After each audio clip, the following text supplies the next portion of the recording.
Jesus Christ, the challenge before you, has something to do with me. For those of you who claim to be fair and balanced, be you a fox or just a man, and those of you who lean forward also, have I got a new deal for you. And all you've got to do is to draw some blood. And it's not yours I'm talking about. I'm virtually Jesus Christ, and that's no lie. But am I a Semitic man? I've been circumcised, baptized twice, and ordained a priest in these latter days. But the truth is that I was an agnostic man for most of the time that I've been alive. And then I took a test at Kiersey.com that claimed I'm some sort of mastermind. From that time forward, I gained additional knowledge and started to recognize the signs. That's when I did what any man would when he discovers his reason for being. I thanked Allah for blessing me all of my life and recited the Shahada at just the right moment. Now I'm a Muslim dude who simply tries to abide as I kill a little time. But the International Fellowship of Christians and Jews has labeled me Mr. Jesus 2.3. What do you think I should do? They're the ones who push the envelope with the God of Abraham and have been chasing prophets of dollars and cents. While some of them try to make sense of the prophets of God, they manipulate the reality around them. It appears to me that many of you hope for a little change when you try to imagine a world at peace. But that's no way to get what your mind desires as you pursue your happiness. To tell you the truth, what it takes to be free has nothing to do with me. It takes responsibility for all you think and everything you do to find your peace of mind.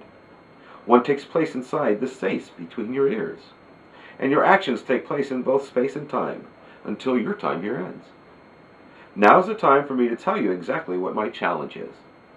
I'd like you to ask Geraldo, or maybe that lady, Rachel Maddow, about giving me a test of their own on either of their shows. I'll answer all of their questions with truth and honesty, whether or not they like it. Love is an emotion that comes and goes, and the truth can hurt sometimes. But knowledge is the key to understanding everything, and the nothing that Stephen is hawking. In reality, there's something I'd like to know also, and this could be a win-win situation for me and you, as we all come together for just this one moment. There's a blood test I know that I could take on the show to determine if I've got Semitic blood. It would answer the question about some of my ancestors and whether or not they were Jewish. Truth be told, it don't matter to me. But in reality, will it matter to you? I've been telling the truth all of my life, which sometimes aggravates the wife, but this test would prove to all the world that this Jesus has been around and I'm here now. Will I match the code even though I'm no Da Vinci myself? Why does this matter to any of you? You may ask at this very moment. But it appears to me now that now is the time that many hope he will return to change the world once again. While a few of you believe he was some sort of God, most of the planet emphatically does not. Some may empathize with you, but to tell you the truth, we all know the story by now, and many of us just don't buy it. And there are those who are in the know, who believe he'll come out of the sky, on golden wings to unite all mankind. But the truth is that I've already done it, and survived the fall every time. For those who say God is nothing at all, remember the Da Vinci Code. It's a book by a guy named Dan Brown and a movie that many know. But did you know there's this gal who's a Brown also? I'm not talking about Sylvia's mother, but Sylvia, the psychic author. She's got a book about secret societies and claims they're all waiting for someone too. A man who will tell the truth once again. In reality, I'm that dude. This brown man and brown woman also, who in reality are actually white, make the same damn claim in a couple of books, that this man will have Gaelic blood. And I'm the guy who has the gall to make the claim that I'm virtually Jesus Christ. I'm the master of my own domain, but I'm also a slave of Allah's. So don't have a cow, and I'm not mocking you now. But it may just be true that God is playing a trick on you. If you can't see the light with your own two eyes, while what I say messes with the space between your ears, something like that. I'm not the new Messiah, because I'm not here for the Jews, and I wasn't born on Christmas Day.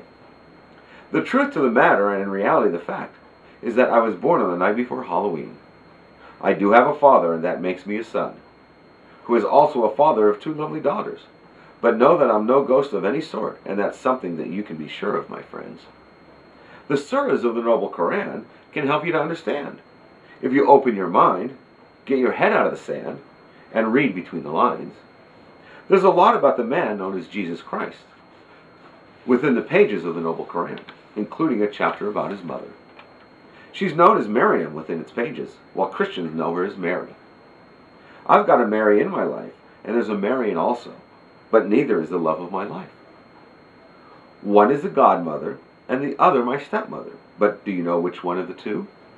In reality, I was nurtured in the womb of Gabrielle, and delivered to tell the truth to an unsuspecting world, and that's something you can be sure of also. The surahs of the Noble Koran were delivered by an angel, who goes by the name Gabriel, and that's the truth once again.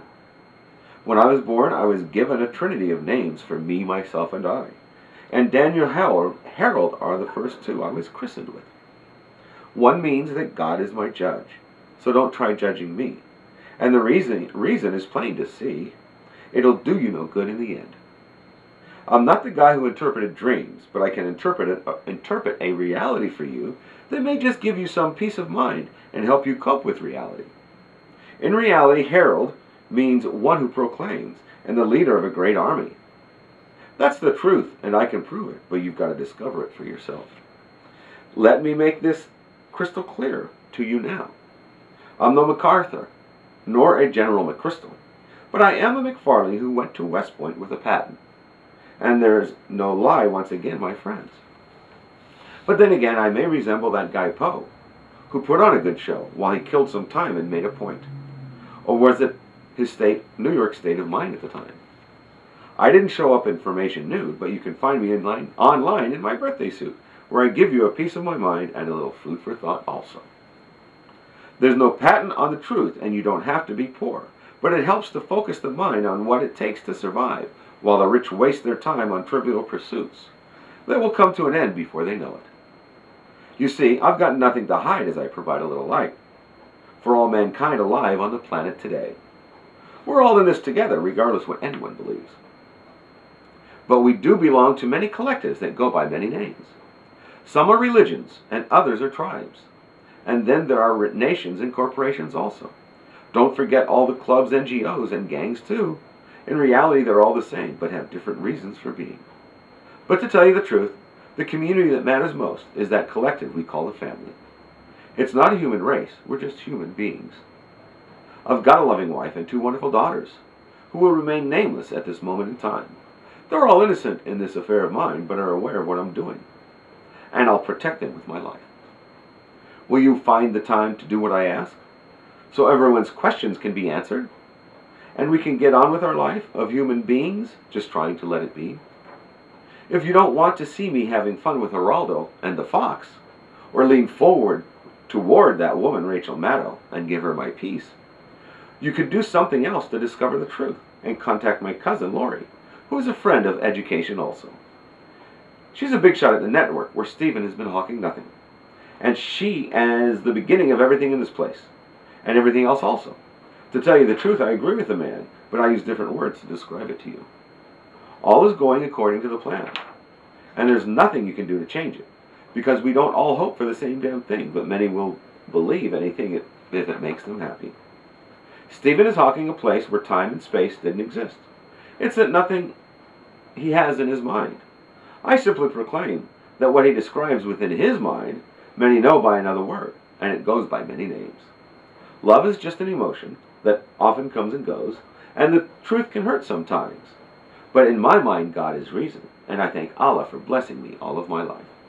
For God is a divine reality that transcends both space and time, and I'm just a smart-ass know-it-all, while Allah is the all-knowing one, the creator that nothing can compare to.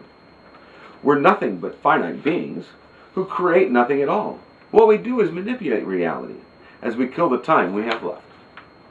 Many take liberty to get what they desire, and some pursue their happiness, while others simply try to survive. And they believe many things about the reason for it all, and what's going to happen when it all ends. When all is said and done, this journey don't last forever. It's a test that you can't do over again. We all get exactly what we deserve, regardless of what you think or believe. It's a universal truth that in reality never changes. You can hope it won't happen to you, but that's not going to change the truth. And I'm not here to save your butt. But for those who claim the time is right for a new paradigm, it won't cost you a dime. To contact the folks who will pay to put on a show if they know there's a profit in it for them. The reason is plain to see if you open your eyes to the light. They don't hope for any change because they make all their profit off of you.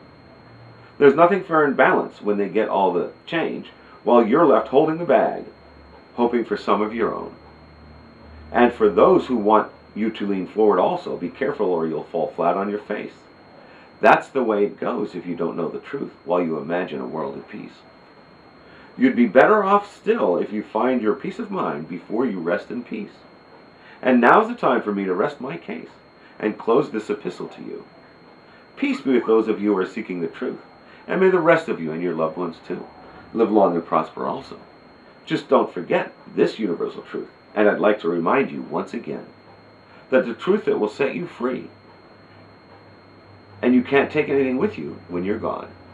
With an everlasting love, now and forever always. Virtually yours, Jesus Christ.